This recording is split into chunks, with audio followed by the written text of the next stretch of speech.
السلام علیکم ورحمۃ اللہ وبرکاتہ۔ اصول فقہ کے اندر آج ہم لوگ استنباط احکام کے طریقوں کو پڑھنے جا رہے ہیں۔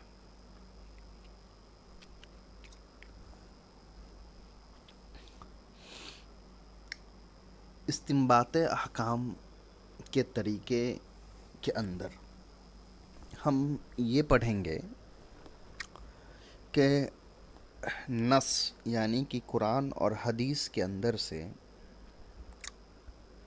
کسی بھی عمل کے اوپر کوئی حکم جو لگا ہے، اس حکم کو لگانے کا طریقہ کیا ہے۔ مثال کے طور پہ نماز کا پڑھنا فرض ہے، تو قرآن کی کس آیت سے اور کن وجوہات کی بنا پر نماز کے فرض ہونے کو حکم لگایا گیا، نماز کے عمل پر اس کے فرض ہونے کا جو حکم لگایا گیا، اس کا وجہ کیا ہے، اس کا طریقہ کیا ہے، یہ ہم پڑھتے ہیں۔ تو ہم کوئی بھی جو عمل کریں گے، اس عمل کے اوپر کیا حکم لگے گا، وہ عمل حرام ہے یا حلال ہے، واجب ہے، مستحب ہے، مکروہ ہے، مندوب ہے، فرض ہے، یہ جو ٹائٹل اور ٹیگ ہم لگاتے ہیں کسی بھی عمل کے اوپر، اس کی وجہ کیا ہوتی ہے، اس کا طریقہ کیا ہوتا ہے، وہ آج ہم پڑھنے جا رہے ہیں۔ تو یہ بہت ہی انٹرسٹنگ ہے۔ اکثر ہم لوگوں کے ذہن میں پہلے یہ سوال آتا تھا کہ آخر کسی بھی عمل کے حکم کو طے کیسے کیا جاتا ہے۔ نماز ہی ہے، نماز پڑھنا فرض ہے، لیکن نماز کے اندر کچھ چیزیں فرض ہیں، کچھ چیزیں واجب ہے، کچھ چیزیں سنت ہے، کچھ چیزیں مستحب ہے، کچھ چیزیں آداب ہے۔ تو یہ طے کیسے ہوتا ہے کہ کون سی چیزیں فرض ہے، کون سی چیزیں آداب ہے، کون اس کو لکھتا ہے، کون اس کو ڈیسائیڈ کرتا ہے۔ تو یہ سارے سوال جب ہم لوگ بچے تھے تو یہ ذہن میں آتا ہے۔ تو یہ بہت انٹرسٹنگ چیپٹر ہے یہاں سے کہ ہم کس طرح سے کسی بھی عمل کے اوپر کوئی حکم لگا سکتے ہیں۔ تو بہت دھیان سے سنیے گا، انشاءاللہ بہت مزہ آئے گا۔ چلیے، عبارت ہے کہ قرآن مجید عربی مبین میں نازل ہوا ہے اور رسول اللہ صلی اللہ علیہ وسلم نے اپنے قول و عمل کے ذریعے اس کی تشریح فرمائی ہے، چونکہ آپ صلی اللہ علیہ وسلم خود بھی نسلاً عرب تھے اور آپ صلی اللہ علیہ وسلم کی زبان بھی عربی تھی۔ ایک منٹ رک جائیے۔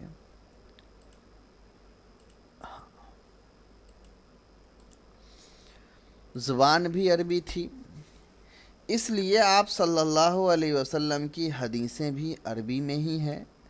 پس قرآن و حدیث سے احکام کے اخذ و استنباط کے لیے ان قواعد کا علم ضروری ہے جن کے ذریعے عربی زبان میں متکلم کا مقصد جانا اور سمجھا جاتا ہے۔ ان قواعد کو اصولیین نے لفظ کی 5 بنیادی تقسیم کے ذریعے واضح کیا۔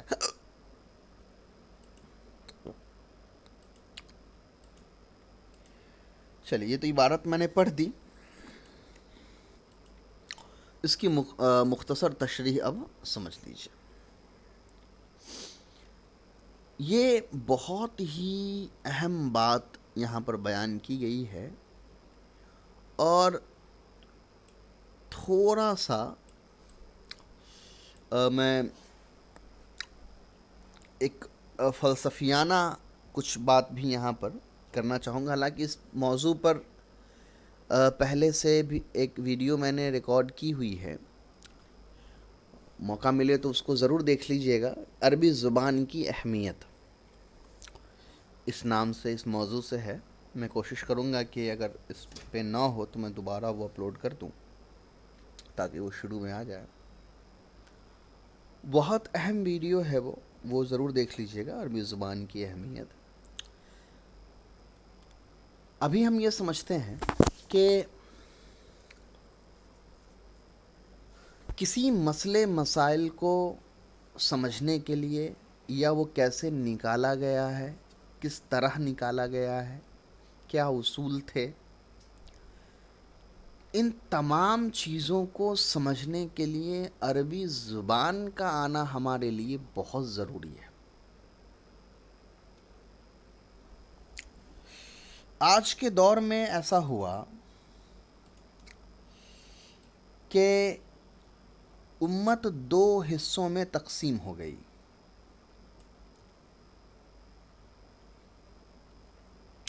یا اگر میں دو کی جگہ تین کہہ دوں تو وہ زیادہ مناسب سمجھ آتا ہے۔ ایک وہ لوگ ہیں جو سرے سے اس بات کا انکار کر دیتے ہیں کہ قرآن ہم کو بس سمجھنا ہے، جس زبان میں بھی سمجھنا ہے سمجھ لیجئے، عربی پڑھنے کی، عربی آنے کی اتنی زیادہ ضرورت نہیں ہے۔ اور یہ بات درست بھی ہے۔ آپ جس زبان میں ضروری تو نہیں ہے کہ گھر میں اگر 10 لوگ ہیں تو 10 لوگ عربی زبان سیکھ جائیں، تو ان کے لیے ضروری ہے کہ بھائی کم سے کم آپ جس زبان میں جانتے ہو اس زبان میں قرآن کا ترجمہ پڑھ لیجئے، قرآن سیکھیے، سمجھیے۔ یہ بات بھی صحیح ہے۔ ایک گروہ وہ ہے جو یہ کہتی ہے کہ نہیں، عربی میں اگر قرآن آیا ہے تو آپ کو عربی میں ہی قرآن پڑھنی ہے اور عربی زبان سیکھنی ہے تاکہ قرآن کے سارے مطلب آپ کو سمجھ میں آئے۔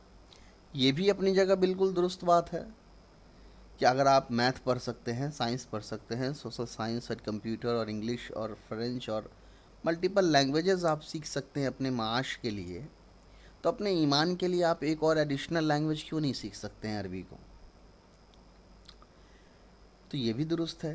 تیسری ایک جماعت ہے جو عام طور پر مولویوں کی طرف منسوب کی جاتی ہے۔ کچھ ایسے متکلم ہیں، کچھ ایسے لوگ ہیں جو بات صحیح کہہ رہے ہوتے ہیں، الفاظ اور انداز غلط اختیار کر لیتے ہیں، جس کی وجہ سے پریشانی پیدا ہو جاتی ہے۔ بسا اوقات ہو سکتا ہے آپ لوگوں نے بھی سنا ہوگا کہ قرآن کو ترجمہ سے سمجھو گے تو گمراہ ہو جاؤ گے، قرآن کو خود سے پڑھو گے تو گمراہ ہو جاؤ گے۔ ایسے کچھ اسٹیٹمنٹ لوگ دے دیتے ہیں، اور پھر جب یہ اسٹیٹمنٹ نکل کر کے آتا ہے ان کی طرف سے کہ قرآن کو اگر تم خود سے پڑھو گے یا ترجمہ کر کے پڑھو گے تو گمراہ ہو جاؤ گے، غلط مطلب سمجھ لو گے، جب یہ الفاظ استعمال کرتے ہیں، یہ جملہ استعمال کرتے ہیں، تو اس کے رد عمل میں دوسرا ایک جملہ استعمال میں آ جاتا ہے کہ قرآن ہدایت کے لیے آئی ہوئی ہے اور مولانا صاحب کہہ رہے ہیں قرآن پڑھو گے تو گمراہ ہو جاؤ گے۔ پھر ان دونوں کی اپنی اپنی بحثیں شروع ہو جاتی ہیں۔ اب ہمیں ان کی اور ان کی بات سے کوئی دقت نہیں ہے، دقت آتی ہے یہاں، چونکہ اس کتاب میں جو بحث شروع ہوئی ہے وہ اس کی وجہ سے ہوئی ہے۔ جو لوگ یہ بات کہہ رہے ہوتے ہیں غالباً مجھے ایسا لگتا ہے کہ وہ یہی چیز سمجھانا چاہ رہے ہوتے ہیں، مگر وہ الفاظ اور انداز غلط اختیار کر لیتے ہیں۔ یہ بہت اہم چیز ہے کہ دیکھو، ایک ہوتا ہے قرآن کیا کہہ رہا ہے یہ آپ سمجھنا چاہ رہے ہیں، تو وہ آپ ترجمہ سے پڑھیے گا تو سمجھ میں آ جائے گا، لیکن اس کی جو پوری حقیقت ہے، اس کے جو پورے، اس کے اندر جو گہرائیاں ہیں، اس کے اندر جو مسائل ہیں، اس کے اندر جو حکمتیں ہیں، ان چیزوں کو گہرائی سے سمجھنے کے لیے واقعی میں ان علوم کی ضرورت پڑتی ہے جو ہم کو اچھے طریقے سے اس زبان کو سمجھا سکے۔ پھر سے میرے الفاظ پہ غور کریے ورنہ پیچیدہ ہو جائے گا۔ جہاں تک قرآن کے آسان ترجمہ اور معنی کی بات ہے، وہاں تک ہم ٹرانسلیشن پڑھ کر کے کسی بھی زبان میں پڑھ لے، ٹرانسلیشن وہ معنی کافی ہے ہمارے لیے۔ لیکن قرآن کو اگر ہم گہرائی کے ساتھ اس کی حقیقت، اس کی حکمت، اس کے انداز کو، اس سے اپنی ذاتی زندگی کو کنیکٹ کرنے کو، اس کے ذریعے سے اپنے زندگی کے مسائل کو، اپنے زندگی کے چیلنجز کو، ڈیفیکلٹیز کو اگر ہم سولو کرنا چاہتے ہیں تو وہ محض ترجمہ کے ذریعے نہیں ہو سکتا ہے۔ اس کے لیے پھر ہم کو وہ سارے علوم حاصل کرنے پڑیں گے جو قرآن کے معنی کو اور اس کی گہرائیوں کو سمجھنے کے لیے ضروری ہے۔ یہ بات میں کیوں کہہ رہا ہوں اس کو سمجھیے۔ جب آپ کسی بھی مصنف کے ترجمہ کو پڑھتے ہیں تو آپ اس مصنف کے سمجھی ہوئی باتوں کو سمجھتے ہیں، تو آپ کی سمجھ محدود ہوتی ہے مصنف کے سمجھ کے اوپر۔ انہوں نے وہ باتیں جتنی سمجھی ہیں انہوں نے اتنی باتیں آپ کو سمجھائی ہے، اور یہ ممکن ہے کہ ان مصنف نے جو باتیں سمجھی ہیں اس سے اور زیادہ گہرائی اس کے اندر موجود ہے، لیکن اب آپ اس گہرائی تک نہیں پہنچ سکتے ہیں کیونکہ آپ کی سمجھ مصنف کے ساتھ میچ کر گئی ہے۔ اگر ہم کو ان گہرائیوں کے اندر اترنا ہوگا تو ہم کو ان گہرائی تک پہنچنے کے لیے جن سیڑھیوں کی ضرورت ہے ان تمام چیزوں کو حاصل کرنا ضروری ہو جائے گا۔ تو پتہ یہ چلا کہ قرآن کو سمجھنے کے لیے قرآن کی جو اصل لینگویج ہے، جو اصل زبان ہے یعنی کہ عربی، اس میں گہرا علم ہم کو ہونا ضروری ہے۔ بغیر عربی کو سمجھے ہوئے ہم ترجمہ سے قرآن سمجھ سکتے ہیں، بغیر عربی سمجھے ہوئے قرآن کی گہرائی کو ہم نہیں سمجھ سکتے ہیں۔ اور یہ باتیں چونکہ آپ ابھی شروع میں سیکھ رہے ہیں تو میں مثال دے کر کے اگر سمجھانا بھی چاہوں تو بہت زیادہ کنیکٹ نہیں کرے گا، پھر بھی تھوڑا سا میں کوشش کرتا ہوں سمجھانے کا، آپ سمجھیں۔ الف لام میم ذالک الکتاب،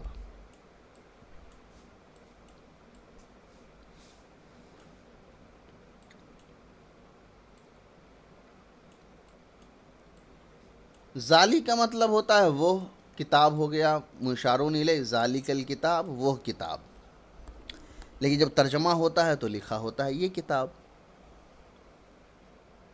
یا اگر وہ کتاب ہی ترجمہ میں بھی لکھا ہو۔ اب سمجھ میں یہ نہیں آئے گا کہ جب قرآن خود اپنے بارے میں مخاطب کر رہا ہے تو ہونا تو ھذا الکتاب چاہیے، پھر اللہ تعالیٰ ذالکہ کا استعمال کیوں کر رہے ہیں؟ تو ترجمہ سے آپ یہ سمجھ سکتے ہیں کہ ہاں ذالکہ کے معنی وہ ہو گیا، لیکن چلو یہاں ہم نے ترجمہ کر دیا، لیکن جو گہرائی ہے کہ ھذا کیوں نہیں استعمال ہوا، ذالکہ ہی کیوں استعمال ہوا، وہ آپ تبھی سمجھ پائیں گے جب آپ بلاغت کو جان رہے ہوں گے اور عربی زبان کو جان رہے ہوں گے۔ تو اب جب مصنف کا آپ ترجمہ پڑھیے گا تو آپ کا علم محدود ہے یہ یا وہ کے اوپر، لیکن یہ لفظ استعمال کیوں ہوا، اس کے پیچھے کی حکمت کیا ہے، یہ تب آپ کو سمجھ میں آتا جب آپ عربی زبان کو جان رہے ہوتے۔ تو اسی لیے انہوں نے ایک بات کہی کہ دیکھو قرآن اور حدیث کی اصل زبان عربی ہے، وہ اگرچہ الگ الگ زبانوں میں اس کی ترجمہ، اس کا ٹرانسلیشن کر دیا جائے اور آپ کے پاس بخاری کی اور مسلم کی اور قرآن کی اور الگ الگ حدیثوں کے اردو میں اور انگلش میں اور الگ الگ زبانوں میں ترجمہ آپ کے پاس موجود ہے، اس سے کوئی مسئلہ نہیں ہے، آپ پڑھیے، لیکن اس کی گہرائی اور حقیقت کو سمجھنے کے لیے آپ کو عربی زبان پڑھنی ہی پڑے گی۔ بغیر عربی زبان پڑھے ہوئے آپ قرآن کی اس گہرائی تک نہیں پہنچ پائیے گا۔ وجہ کیا ہے؟ وجہ یہ ہے کہ قرآن نے اگر کوئی لفظ استعمال کیا کسی چیز کو فرض کر دینے کے لیے تو بہت بار قرآن ایک ہی لفظ استعمال کرتا ہے لیکن اس کا مطلب کچھ اور لے لیتا ہے۔ بہت بار قرآن کوئی ایسی بات کہتا ہے کہ لفظی طور پہ اس کا ترجمہ کچھ اور سمجھ میں آتا ہے، حقیقی طور پر اس کے معنی کچھ اور ہوتے ہیں۔ اس کو تھوڑا سا میں آسان انداز میں سمجھانے کی کوشش کرتا ہوں، اس کو سمجھیے۔ دیکھیے، قرآن عربی میں ہے، صحابہ کی زبان عربی میں تھی، صحابہ کی زبان بھی عربی تھی، لیکن بسا اوقات قرآن کے مطلب کو سمجھنے میں صحابہ سے بھی خطا ہو جاتی تھی، اجتہادی خطا ہو جاتی تھی، وہ بھی صحابہ بھی قرآن کے اس لفظی معنی کو سمجھ پا رہے ہوتے تھے، اس کی حقیقی معنی کو نہیں سمجھ پا رہے ہوتے تھے، تو وہ اللہ کے رسول سے پوچھتے تھے۔ تو اس سے پتہ یہ چلا کہ محض ترجمہ آ جانا یہ کافی نہیں ہوتا ہے قرآن کے مسائل یا حدیث کی مسائلوں کو باریکی سے سمجھ جانے کے لیے، بلکہ اصول فقہ کا مقصد ہی یہی ہم کو سمجھانا ہے کہ جب آپ مسئلے مسائل کے فیلڈ میں اتریں گے تو آپ جس زبان سے مسئلے نکال رہے ہیں پہلے اس زبان کے اندر آپ کو مہارت حاصل کرنی ضروری ہے۔ اگر آپ کو پتہ ہی نہیں ہوگا کہ فرض کہاں کہاں استعمال ہوتا ہے، کتیبہ کہاں کہاں استعمال ہوتا ہے، اس کے کیا کیا معنی ہیں، تو پھر آپ صرف ایک جگہ کتیبہ کا ترجمہ دیکھ کر کے اس سے مسائل نہیں نکال سکتے ہیں۔ تو جن لوگوں نے یہ بات کہی کہ صرف ترجمہ پڑھنے سے یا اپنی طرف سے قرآن پڑھیں گے تو گمراہ ہو جائیں گے، ان کا مقصد یہ سمجھانا تھا، نہ کہ یہ کہ قرآن پڑھنے سے تم گمراہ ہو جاؤ گے۔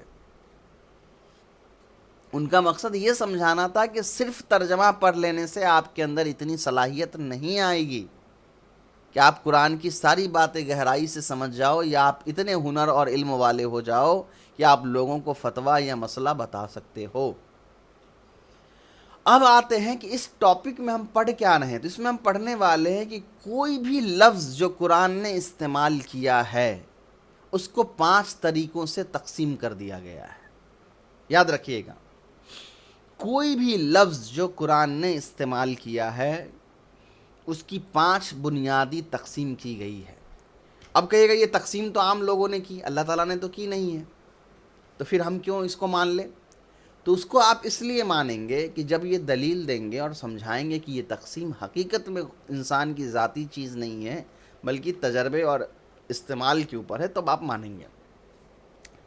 پہلی تقسیم ہے وضع کے اعتبار سے، دوسری تقسیم ہے اپنے معنی میں استعمال کے اعتبار سے، تیسری تقسیم ہے معنی کے ظہور و وضوح کے اعتبار سے، چوتھی تقسیم ہے معنی کے خفا اور ابہام کے اعتبار سے، پانچویں تقسیم ہے معنی پر دلالت کے اعتبار سے۔ میں ان کو یہاں نہیں سمجھاؤں گا، یہ سب ایک الگ الگ ٹاپک ہی ہے تو وہاں میں سمجھا دوں گا۔ پہلے وضع کے اعتبار سے سمجھتے ہیں۔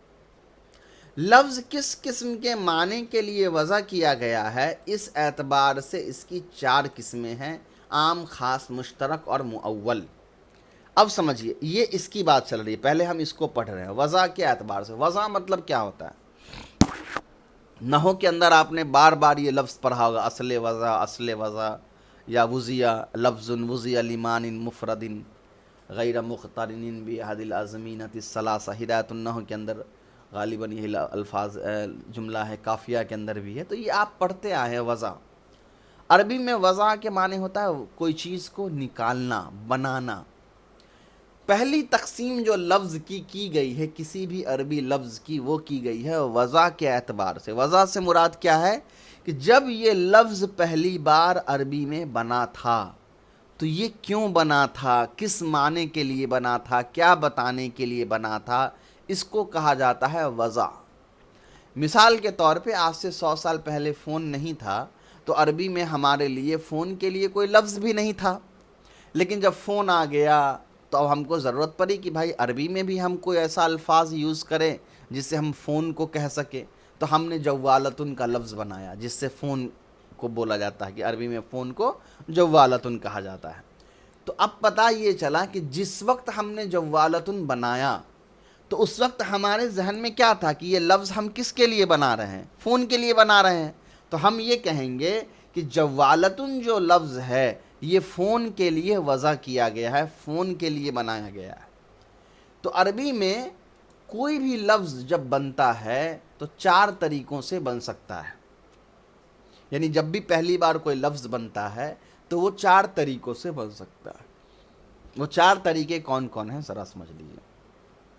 پہلا ہے عام، یعنی وہ لفظ ایک عمومی معنی دیتا ہو، کسی ایک شخصیت یا کسی ایک ذات یا کسی ایک قسم یا چیز کے بارے میں نہیں بول رہا ہو، بلکہ اس کے اندر عام معنی ہو، جیسے رجل، کوئی بھی آدمی۔ خاص، لفظ ایسا ہو جو بالکل خاص ہو، اس کے اندر دوسرے کسی کمی یا زیادتی کی گنجائش ہی نہ ہو، جیسے مان لو 1 2 3، جب میں 3 بولوں گا تو 3 یہ لفظ خاص ہے نا 3 مقدار کو بتانے کے لیے۔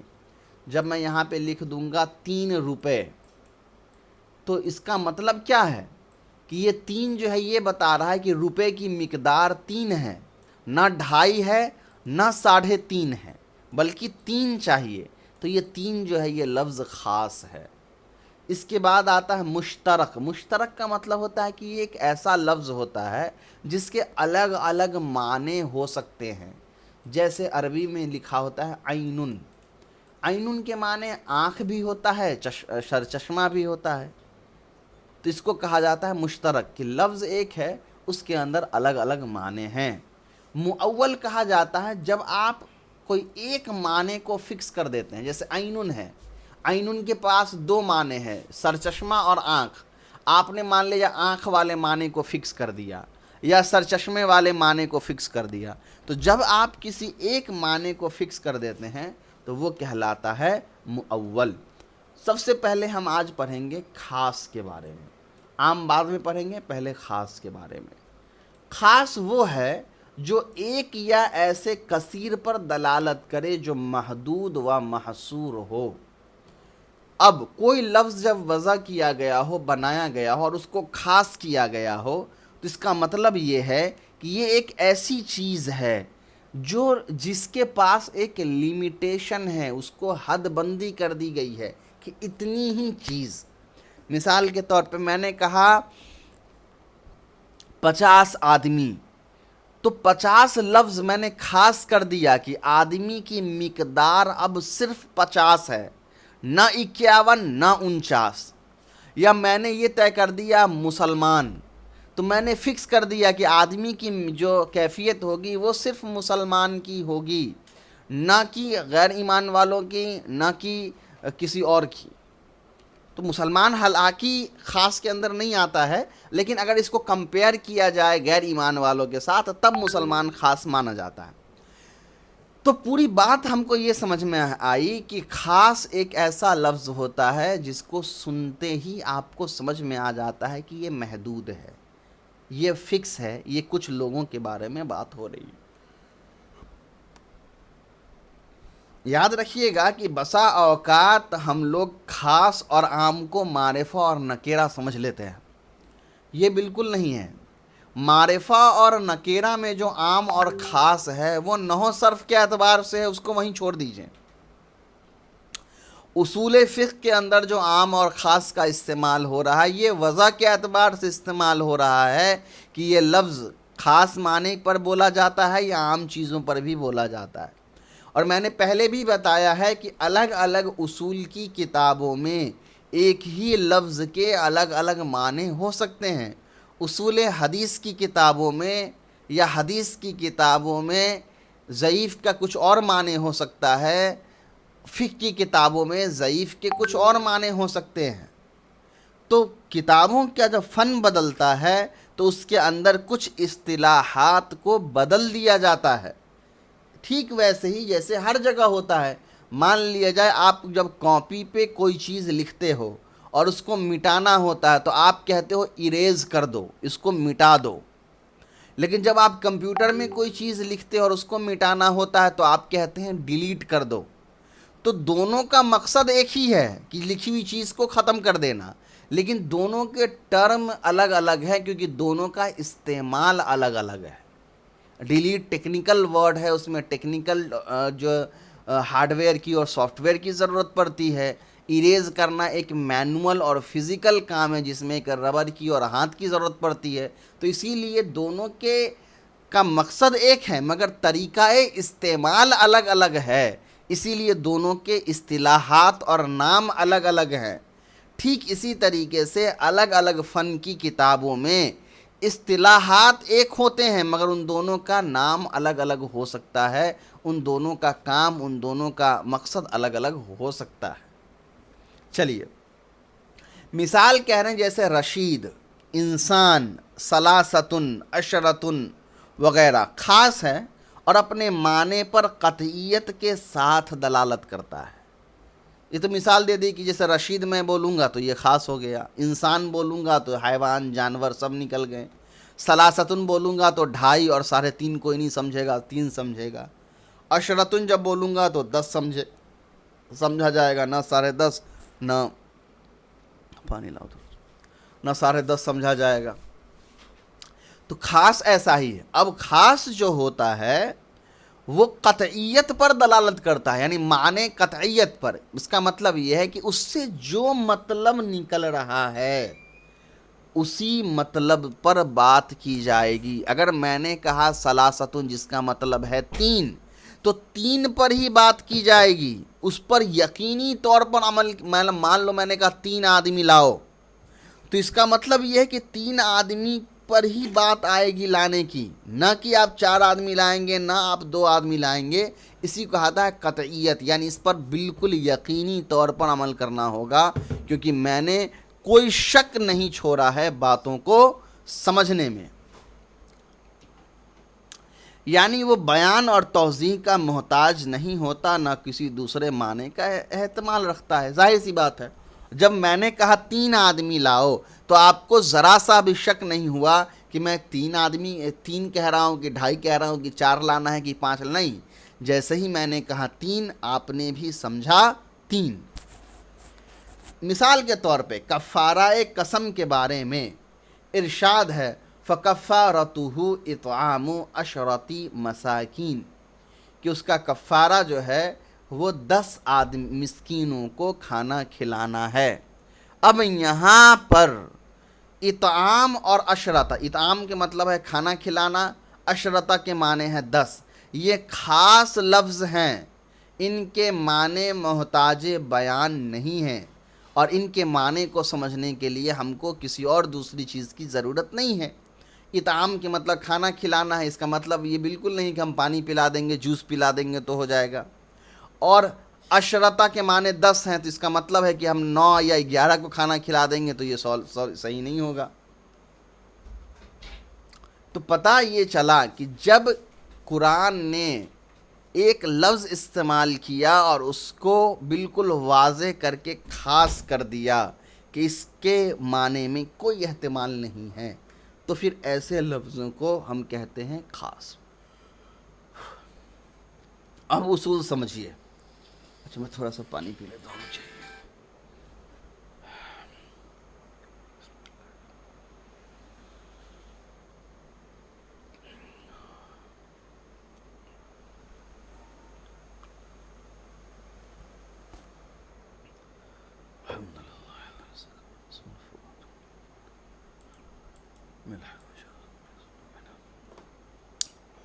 کتاب اللہ کے خاص میں خبر واحد کی وجہ سے کسی اضافے کی گنجائش نہیں۔ اب یہ ہے اصول کہ اگر قرآن کے اندر کوئی لفظ خاص طور پہ لکھا ہوا ہے، خاص معنی دے رہا ہے، تو کسی خبر واحد کے ذریعے سے ہم اس خاص کے اندر اضافہ نہیں کر سکتے ہیں۔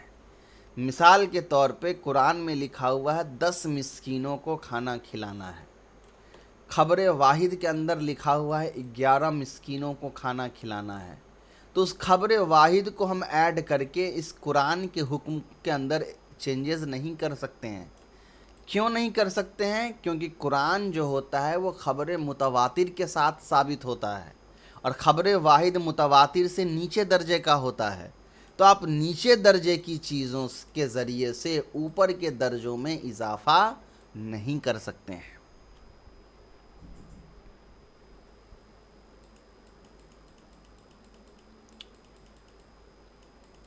اسی طریقے سے جیسے رکوع و سجود کا حکم دیا ہے، رکوع اور سجود خاص ہیں جن کی مراد واضح ہے۔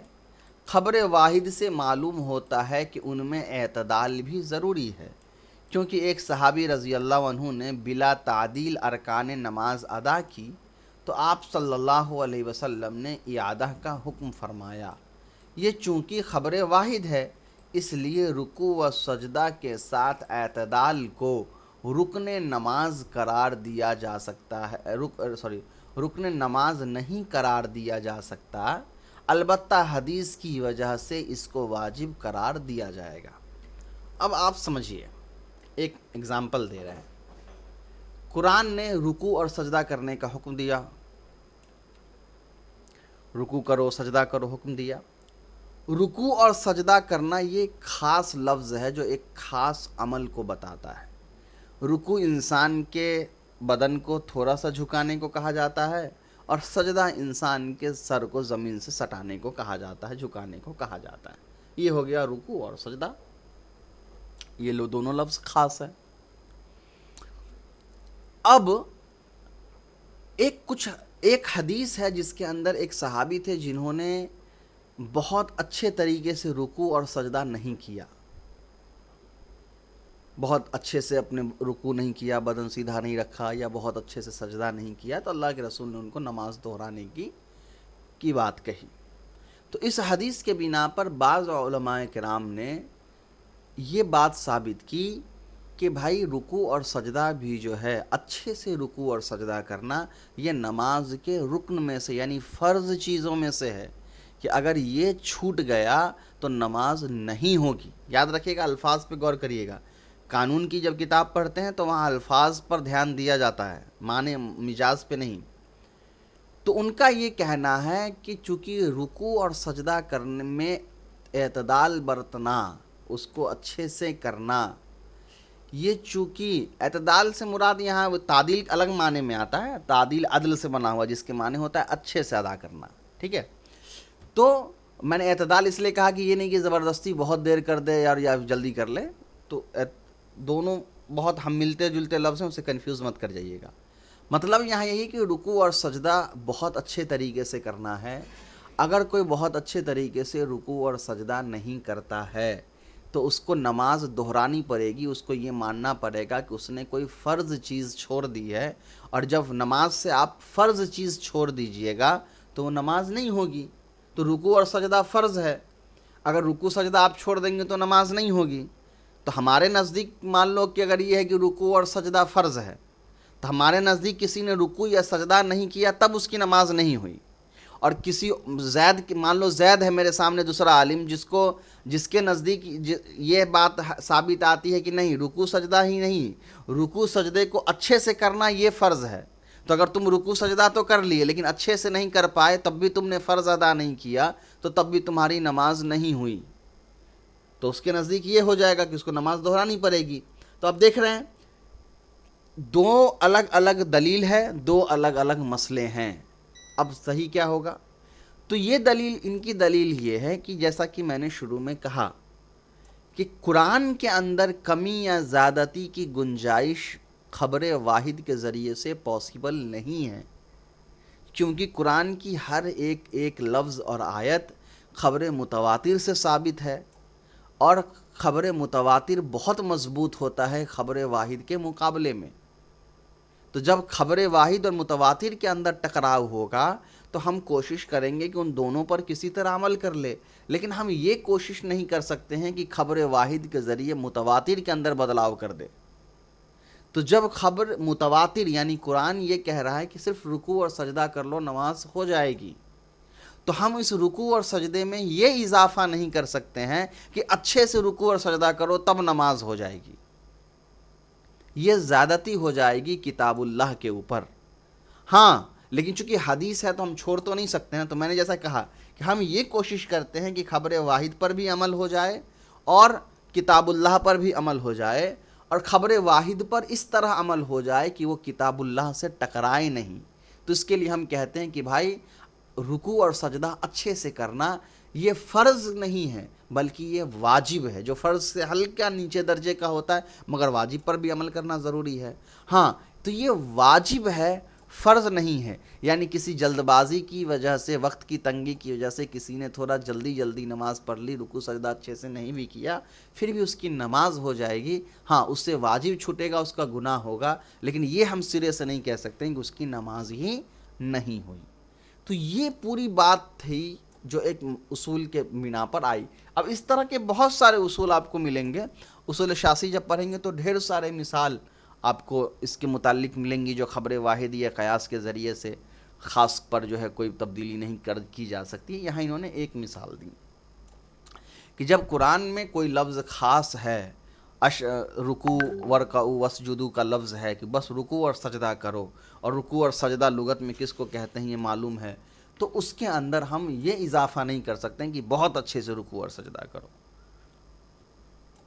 چلیے دوسری مثال دیکھیے، اسی طرح وضو میں غسل وجہ یعنی چہرے کا دھونا، غسل ایدی ہاتھ کا دھونا، مسح راسا سر کا مسح کرنا، اور غسل رجل دونوں پیر کا دھونا کا حکم دیا گیا ہے۔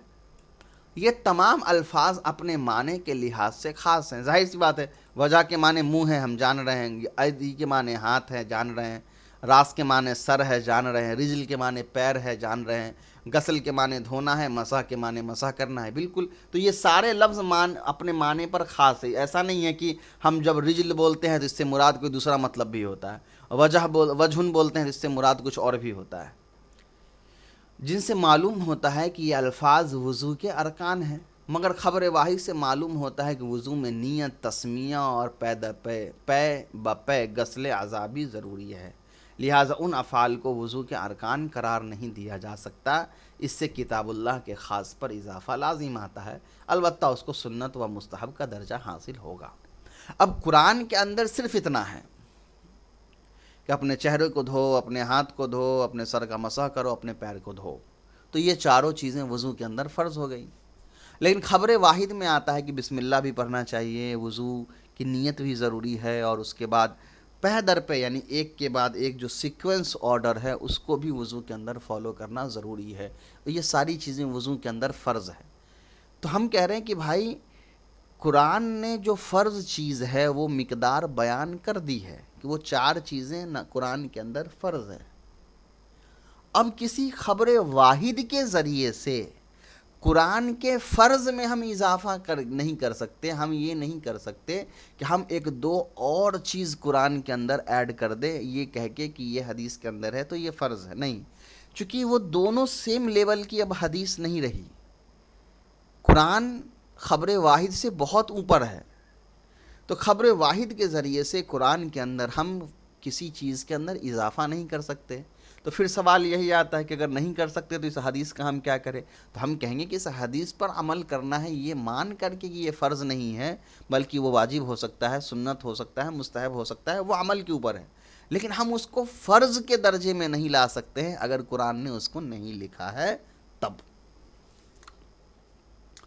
اب آ جائیے، خاص کسے کہتے ہیں؟ خاص وہ لفظ ہے جس کے اندر دوسرے معنی کا احتمال نہ ہو، وہ اپنے معنی پر قطعیت کے ساتھ ثابت آتا ہو۔ خاص کا کیا حکم ہے؟ خاص کا حکم ہے کہ اس کتاب اللہ کے خاص پر خبر واحد یا قیاس کے ذریعے اضافہ نہیں کیا جا سکتا ہے۔ خبر واحد سے کتاب اللہ کے خاص پر زیادتی کی جا سکتی ہے، یعنی اچھا چلیے ٹھیک ہے، یہ تو آگے حکم سے مراد پھر یہاں وہ یہ پوچھا جا رہا ہوگا کہ اس پر عمل کیا مطلب ہے۔ تو خاص کا حکم یہ ہے کہ اس میں بغیر کسی کمی زیادتی کے اس پر ویسے ہی عمل کیا جائے گا جیسے وہ بولا گیا ہے۔ خبر واحد سے کتاب اللہ کے خاص پر زیادتی کی جا سکتی ہے یا نہیں؟ خبر واحد کے ذریعے سے کتاب اللہ کے خاص پر زیادتی یا کمی بالکل نہیں کی جا سکتی ہے۔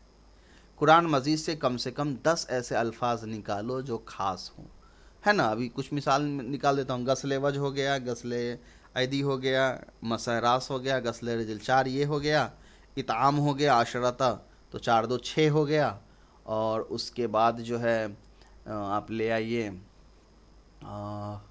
ثلاثۃ قروء تو اس کے اندر جو ہے ثلاثۃ 7 ہو گئے، اور اس کے بعد آپ لے آئیے میرے ذہن میں اور مثال نہیں آ رہے ہیں، ہاں میعۃ جلدتن میں میعۃ جو 100 ہیں وہ آ جائیں گے۔ تو اس طرح سے بہت سارے وہ لفظ جو بالکل خاص ہے جس کے اندر کمی زیادتی نہیں کی جا سکتی ہے وہ سب ہے اس کے اندر۔ چلیے اس کے بعد آتے ہیں 4 اہم قسمیں۔ اب خاص جو لفظ ہوتا ہے اس کی بھی 4 قسمیں ہیں، ٹیبل یاد رکھیے۔ ابھی ہم لوگ پڑھ رہے ہیں خاص، یہ خاص کیا ہے؟ اوریجن کے حساب سے ہے کہ ورڈ جب بنا تھا تو خاص کے لیے بنا تھا کہ عام میں۔ پھر یہ خاص کی 4 قسمیں ہیں، مطلق، مقید، امر اور نہیں۔ یہ دیکھ لیتے ہیں کتنا بڑا ہے، اگر چھوٹا چیپٹر ہے تبھی کر لیں گے، بڑا ہوگا تو چھوڑ دیں گے۔ ہاں اس کو چھوڑ ہی دیتے ہیں، بڑا چیپٹر ہے. ٹھیک ہے، آج اتنا ہی رہنے دیجیے، انشاءاللہ اس کو اگلے کلاس میں کر لیتے ہیں. السلام علیکم ورحمۃ اللہ.